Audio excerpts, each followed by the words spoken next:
It's like sitting there watching your family killed in front of you. Clink, clink, clink, and you can feel it, just like, oh.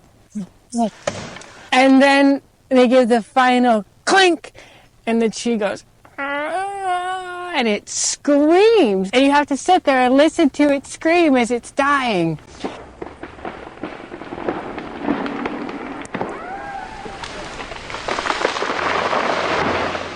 Every single time a tree went down, part of myself died. Thanks to everyone that watched my Seth Bell interview. It's been awesome seeing the views go up. I like this thing that Mark Maron does, where he has an intro before his interview. I thought it was kind of great, so I'm going to give it a shot. Where have all the humans gone, this world seems to say? You know, I'm not quite sure.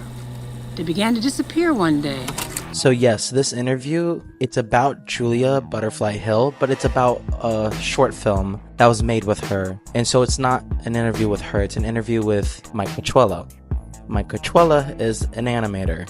He does a lot of storyboarding for a lot of amazing films, like the original Toy Stories, The Incredibles, Ratatouille, and he does a lot of stop motion stuff too, so he's right there with Nightmare Before Christmas, James and the Giant Peach, and some oldies. Get ready for 1992's animation sensation. But yeah, that's why I interviewed him, and I will have other videos out on my channel about his time in Pixar, you know, during its old golden era. I think that's such an interesting topic. There's some great stuff there too, so, you know, look out for that. But yeah, this interview specifically, we go over one of his indie short films that he made with Julia Butterfly Hill. A woman who spent the past 2 years living in a redwood tree is back on solid ground. After living in an ancient redwood tree for 2 years, environmental activist Julia Hill has returned to Julia Earth. Butterfly Hill came down from her 18-story high perch after reaching an agreement to save the 600-year-old tree from loggers. Julia Butterfly Hill finally came down. Her name is Butterfly, but it's not flowers she loves, it's trees. She lived in a tree for 2 years, but it finally agreed to spare the 600-year-old tree Julia Hill occupied, along with a 200-foot buffer zone around it. Overcome with emotion as she reached solid ground once again, Julia felt her quest was not in vain.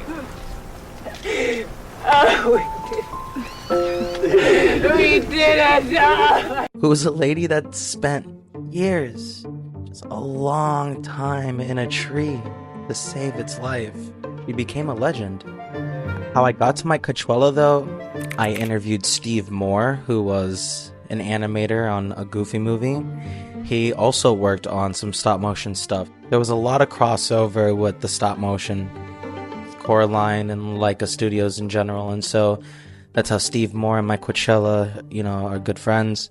Steve Moore brought up Mike Cachuela in my interview with him, and so he got to see it, got to see his shouts out, and it just led to me being able to interview him about his stuff, and I can't wait for you guys to see his other stuff. I mean, I can't wait for you guys to see the other stuff that I have with him. It's a lot, like all that, plus like Wes Anderson shit, so that's pretty cool. Again, thanks so much for the time that you give on my stuff. I love the comments, and I'll try to get better at this, you know, whatever. Thanks, bye. A piece that you directed, Where Have All the Humans Gone? It was Julia, right? Julia Butterfly Hill, yeah. Yeah. How'd you get that? It was a little bit of a winding road, but I saw, you know, I was during some of the big fires where I heard, I'd always been fascinated with redwoods and how they use, you know, it takes a forest fire to open up whatever the pods or the pine cones so that they can reproduce. It takes heat. But the forest fires lately are becoming so big that they're actually, you know, burning them and killing them. I was trying to wrap my head around that and doing some research, and I saw a picture of Julia at the top of this tree, and she's like clinging at the top of this tree, you know, it's like hundreds of feet off the ground. It's a redwood tree, and she had bare feet on, or she had no shoes on, is what I'm trying to say. So, Right. so barefoot, clinging to this tree. There was something super primal about it, but also I was kind of, you know, I couldn't get that image about in my mind. First, I thought it was an Instagram stunt. I thought, like, God, that's really dangerous. The dad in me was like, that's I don't know, man, that's going too far. And she's also, she is beautiful. So I'm just trying to figure out like what that's a brilliant, whatever marketing campaign that she or the photographer were trying to achieve. Brilliant, right? Go to the top of a tree, barefoot, clinging to it and smiling, kind of like, hey, I'm just up here. I was meant to be here. So I did more research and found out that she was, heavily involved in activism, ecological activism. And there's this whole story. And I saw a video of her on YouTube from a documentary. It's like, an old documentary where she talks about being in this, she was living in this platform, hundreds of feet up above the ground in this redwood. This is Julia, and these are redwood trees. One day a couple of years ago, Julia climbed a redwood tree that was about to be cut down. It was an old tree other people had named Luna. Julia stayed in Luna for over 2 years. I decided that I was not going to allow my feet to touch the ground again until I had done everything I possibly could in my power to make people aware of what was happening here. And a storm came along and almost blew the thing off, almost blew her out of it. And she just had this moment where she was so tensed up, like saying, thinking, I'm going to die.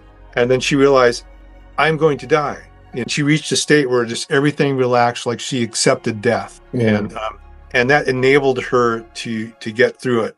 It lasted 18 hours. It sounded like wild banshees, the tarps, like that. I was going through some kind of a midlife transition at the time, and it just hit home with me. You could either stress out about it and worry about it, or you just kind of go with it in a way. It was very like Taoist or Zen. And she was only like 20 years old when she said that or something like that. So I was like, wow, that is like an advanced human being right there. And that she would even do that in the first place. You start to come to me and I start thinking the trees of the storm. The trees that try too hard to stand up strong and straight are the ones that break. The only ones that make it through are the ones that bend and flow and let it go. Julia, now is the time you too have got to let it go. You can't be strong, you can't stay attached, not even to your own life. So I became fascinated with the story, obsessed with the story, read as much as I could, and just said, I wonder what she's doing now. So I looked her up online, and she had a website. She said, she does coaching. And so I signed, it was like the first one's free or something. So I signed up for it, just figuring, okay, I'll talk to her a little bit and at least tell her how much I really liked what she did with activism and her communication style. So I emailed her through the website, signed up for a thing, didn't hear anything. So I figured, maybe it's an old website, or maybe she's not doing that kind of thing anymore. And it's like, a defunct website. And then about maybe 2-3 months later, we got an email from her where she goes, sorry, I'm not technically inclined. Plus I was busy and I haven't been able to get back to people until now. But yeah, let's do it. Let's do a session. So I talked to her, and she still has that same very clear, non-political way of speaking, which is just very impressive to me, So I just basically wanted to hear more of it, see what she had to say now. And in the process of getting to know her a little better, I told her what I did. She got excited because Ratatouille is one of her favorite films. And she was working with a friend of hers he introduced me to later that was going to make a film out of one of her poems, a poem that she wrote when she was in the tree, called "Where Have All the Humans Gone?" And the guy was so impressed with it that it was like during like a environmental summit somewhere or something. He filmed her, so he had that footage. The plan was to add some animation to it because the tone of the poem is like Dr. Seuss, but it's talking about the destruction of mankind. So it's like if Shiva wrote a Dr. Seuss poem. That's his poem. So I was like, yeah, let's do it. I'm going to do it. And she's kind of shocked. She's like, well, really? You don't just, just commit like right here. Let's do it. She put me in touch with this guy, Gerald Proman, who runs this organization called Everland, is CEO of this Everland.Earth. And they take carbon offset money. I don't know the details of it, but they actually use it to to do projects like this, to raise awareness at climate summits, about the dangers of deforestation, and take some of that money and finances and help people that have been affected by deforestation. Because there's a lot of, like in the Amazon jungle, there's people that it's off people's radar. Forests get leveled for whatever reason, for natural resources, either illegally or legally, to make pipelines and all that stuff. But they're kind of left in the lurch. Outside influences, Western civilization comes in and kind of disrupts their society. It's a real problem. So I was like, yeah, how do you, how do you go wrong being part of something like that is illustrating a poem that Julia wrote and is helping with this cause of education and awareness for what is obviously becoming a bigger problem, for everyone on the planet. So it was a pretty low budget, but I was in, and so I got a small team together of character designers, background designers, a production designer, a producer, friend of mine who helped me produce it, and a guy actually, Kamazaku, who I worked on Fern Gully way back, So that was kind of like a nice full circle bookend type thing where Fern Gully was one of the first ecologically themed animated features. And then this here now here we are again,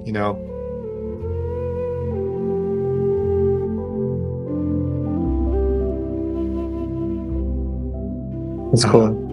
Trying to wake people up. Yeah, no, I really liked that piece a lot, and I loved how it was handled, and I had to look her up.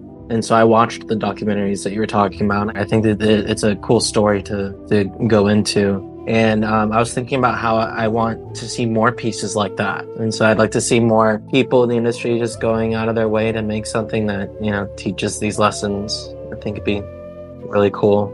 We are exactly who we're meant to be.